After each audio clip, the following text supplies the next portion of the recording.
Mr. Redick. Thank you. I'm active in government as a concerned citizen. I observe that the United States is a failing empire. I did a study on empires a couple years ago, and we have all the characteristics there. Every empire fails. We all know about Rome, but there's been about 30 of them that lasted 50 to 500 or 1,000 years. And they all get so corrupt, and they have wars abroad. Expanding or maintaining the empire is very expensive. Get corrupt and decadent at home because they're used to free things flowing in from the colonies. In the old days it was gold and wheat and slaves and so forth. Today we control other countries. We have 800 bases in 130 countries. It's a matter of being the world's policeman. We claim we're doing the world a favor, but just ask the folks that we're pushing around.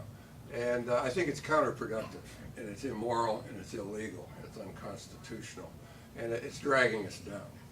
So that caught my attention. I've done a lot of research on this. I've been active since 1978 when I first started observing some of these problems with government. I owned a house, and I thought, well, maybe I should sell it. That was when there was a lot of turmoil in the real estate market. We had recently Nixon abrogated Bretton Woods, and the dollar was floating without any of the remnant of gold backing. And I looked at what the government was doing, as to whether, things might get better or worse in economic trends. Well, I decided the government was really causing a lot of trouble. And that caught my attention, and so then I looked on the social side, the human side, so what's going on there, and I decided they were messing that up pretty badly too. So then I had the bug, and I've been busy ever since. Our founders did a lot of homework when they had the revolution, say, oh, now what do? We got to get this country going. And they did a lot of intellectual work, looking back, and scholars in history and what worked and didn't work. And that's the basis of the Constitution. People say it's the law of the land. No, it's not. It's certain powers granted to the government by the people. Powers, not laws. Legislator makes laws. And 90% based on dollars spent of what we do these days is unconstitutional at the federal level and just about as bad at the state level. So, and people get used to it, Tammy Baldwin brags on her site about all the pork she brings home, $60 million. That's so unconstitutional, and besides, the government's broke. But everybody wants their share. That's what I mean by a decadent society, when they don't care that it's unconstitutional, they just want more. Make my bike path, make my whatever with federal money. And it all has strings attached. If a hospital doesn't want to give free emergency care, and they also are qualified as a Medicare facility, the government will say, we'll cut you off if you don't give free emergency care. It's all got strings attached. So I observe, the more I look at it, that it's thoroughly corrupt. Corrupt in the sense of against the constitutional, lying to the teeth. I wrote a column that was published in the Wisconsin State Journal about a year ago. Every war we've had since the revolution was started on lies. They set up some lies and hope we'll believe it and proceed on that basis. Gulf of Tonkin resolution, etc. World War I. We won't get into that in detail now, but make a note, if you would. My personal site, which is encyclopedic, everything I can think of, is forward-usa.org. That's where everything is. This site is consistent with that, but it's shorter for obvious reasons. I've run for Congress a couple times, Senate here once against coal. I should tell you, I grew up in Michigan on a farm. I went to the University of Michigan engineering.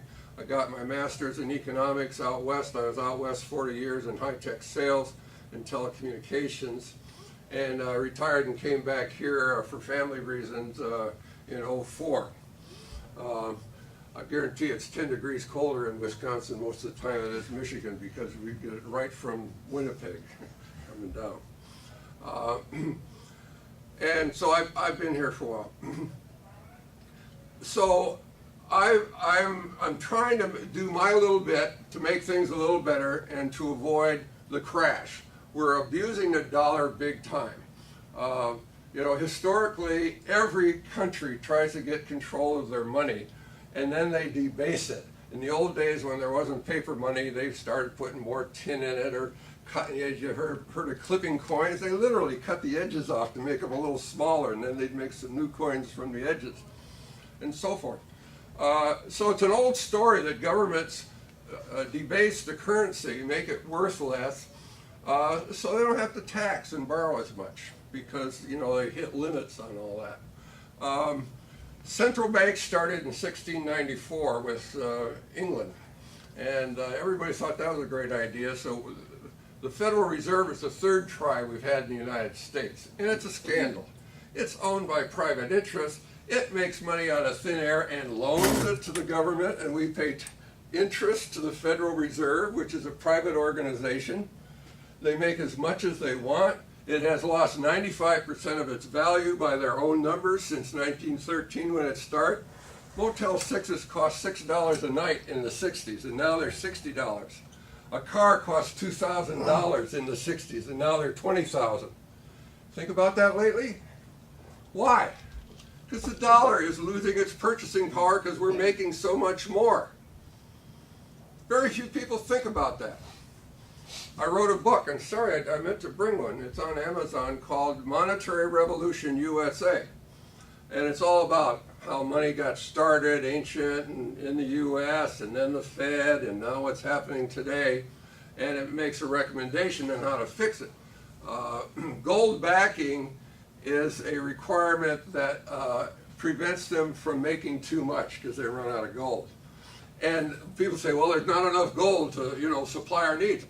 It appreciates. If 2 ounces of gold at $1,000 or so an ounce will buy a car today, and there isn't much new gold brought into the U.S. or the world from mining, and the economies grow, gold will be worth more. It's always true. Supply and demand with a fixed amount, the value goes up. That's Econ 101, basic, ninth grade. Government doesn't want to hear that. And so there's no problem with the, you know, quantity issue. But government hates it because it limits their spending. They have to borrow or tax, and there are distinct limits on that. So that's a huge corrupt area. You can't have all these wars without fake money. Wars are expensive. They used to borrow. The Rothschilds would loan to each side, Napoleon and so forth, and the winner had to pay.